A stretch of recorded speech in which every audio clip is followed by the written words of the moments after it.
ठीक है। So the promise और ऑर्डर, या तो प्रॉमिसरी नोट बनाए तो प्रॉमिस, या फिर बिल ऑफ एक्सचेंज या चेक बनाए तो ऑर्डर टू पे must consist of money only.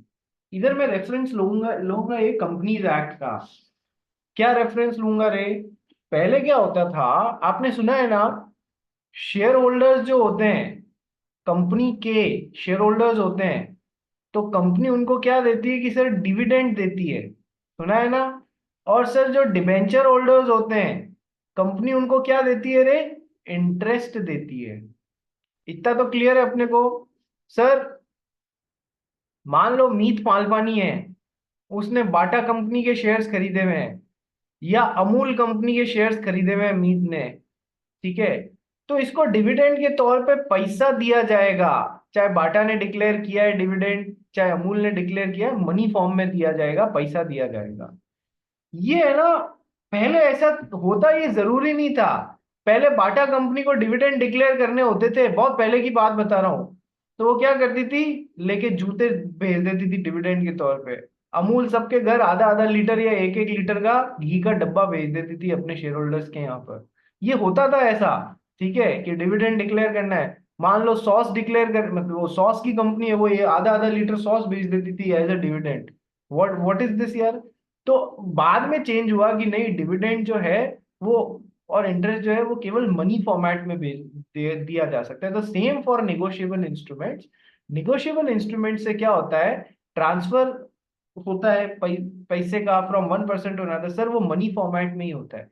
कोई और चीज देने का प्रॉमिस कर दिया है आपने, आई प्रॉमिस टू गिव 10 बकरीज, ऐसा लिख दिया मीत ने, मीत मालवानी ने करण फारिया को लिख दिया, I promise to give you 10 sheeps, 10 बकरीज, ठीक है, on this and this date. तो प्रॉमिस तो है, लेकिन सर क्या पैसे के लिए हो रहा है? नहीं सर। तो क्या ये निगोशिएबल इंस्ट्रूमेंट है? नहीं सर। क्या ये बात समझ में आ गई भाई? है, बाटा कंपनी के जमाने से बाहर आ जाओ अब। चलिए नेक्स्ट। ऐसा होता तो अपन सब ऐसी ऐसी कंपनियों के दो दो चार चार शेयर लेके रख लेते। कैसे? करण फारिया लेके रखता हिंदुस्तान यूनिलीवर के शेयर्स की, साल में 10 बट्टी साबुन आ जाएगा, कि टूथपेस्ट आ जाएगा। मीत मालवानी एशियन पेंट्स के शेयर लेके रखता है कि साल में एक बार अपनी दीवारें पेंट करनी पड़ती है तो पेंट के डब्बे मिल जाएंगे। तो ये बेवकूफियां हो रही थी जिनको ओवर द टाइम बंद किया गया।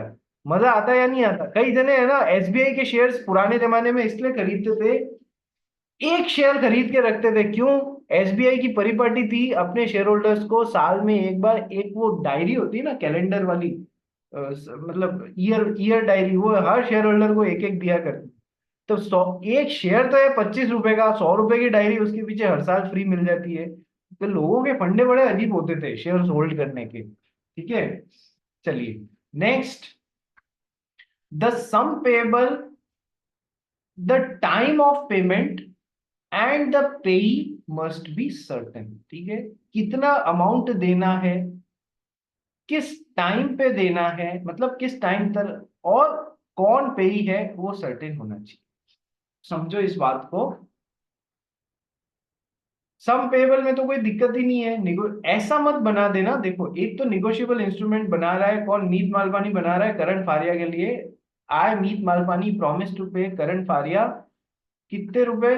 Sir a sum of rupees 10,000। ऐसा बनाया है तो सम पेबल सर्टेन है, कोई प्रॉब्लम नहीं है। ये ऐसा लिख देता है ना, a sum of rupees 10,000 and whatever expenses he incurs in this process, तो फिर क्या हो गया? ये गलत हो जाएगा या नहीं हो जाएगा? क्योंकि सम पेबल यहाँ पर सर्टेन नहीं है, अनसर्टेनिटी का एलिमेंट डाल दिया आपने। ऐसा काम नहीं करना है। ऐसा भी नहीं करना है, I promise to pay current वारिया whatever expenses he incurs in his operation. मान लो कोई ऑपरेशन की जरूरत पड़ गई, अबे तो ये है ना, ये कैसा वादा कर दिया सर? एक सर्टेन सम नहीं, अनसर्टेन सम के लिए वादा कर रहे हो। नेगोशिएबल इंस्ट्रूमेंट नहीं बन सकता इस तरीके से। यदि बनाया है तो वो नेगोशिएबल इंस्ट्रूमेंट प्रॉमिसरी नोट की डेफिनेशन से बाहर हो जाएगा, फिर वो कुछ और ही होगा, तुम सोचते रहना क्या है। प्रॉमिसरी नोट तो नहीं होगा, ठीक है। अनसर्टेन सम नहीं होना चाहिए, सर्टेन सम का होना चाहिए। So the sum payable time of payment, time भी है ना क्लियरली 17/4/2025, या फिर चेक पे भी अपन डेट्स डालते हैं ना कि इस डेट को पेबल हो जाएगा, टाइम पेबल, ठीक है, वो भी सर्टेन होना चाहिए।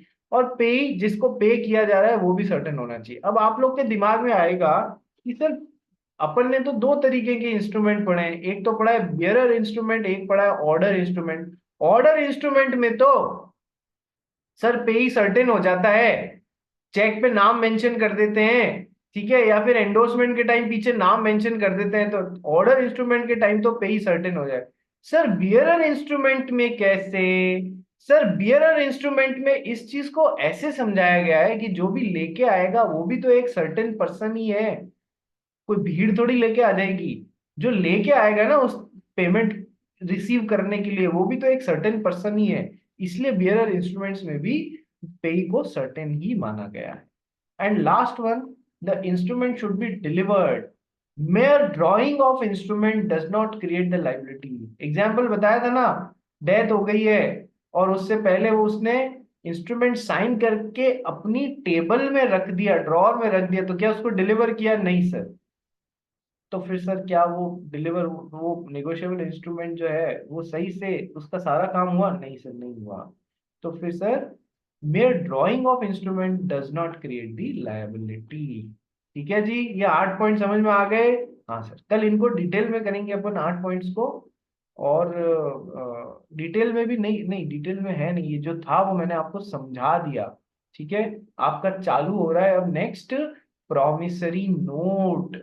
ठीक है, पहला topic promissory note, bill of exchange और चेक में से कल हम पहला प्रॉमिसरी नोट चालू कर देंगे। ये थोड़ा सा बड़ा मॉड्यूल है, हमको धीमे धीमे, और टिपिकल भी है, मैं डरा नहीं रहा हूँ, मैं मेरी पूरी कोशिश कर रहा हूँ कि आपको बेस्ट से बेस्ट समझ में आए इन दी इजीएस्ट फॉर्मेट। ठीक है, दूसरे बच्चे से या पूछोगे हो सकता है ये क्लैरिटी नहीं मिले, पर अपने को जहां तक पॉसिबल है अपन क्लैरिटी लेंगे चीजों की, ताकि एग्जाम में पूरे 14 में से कम 10-12 नंबर फोड़ के निकाले इसमें से।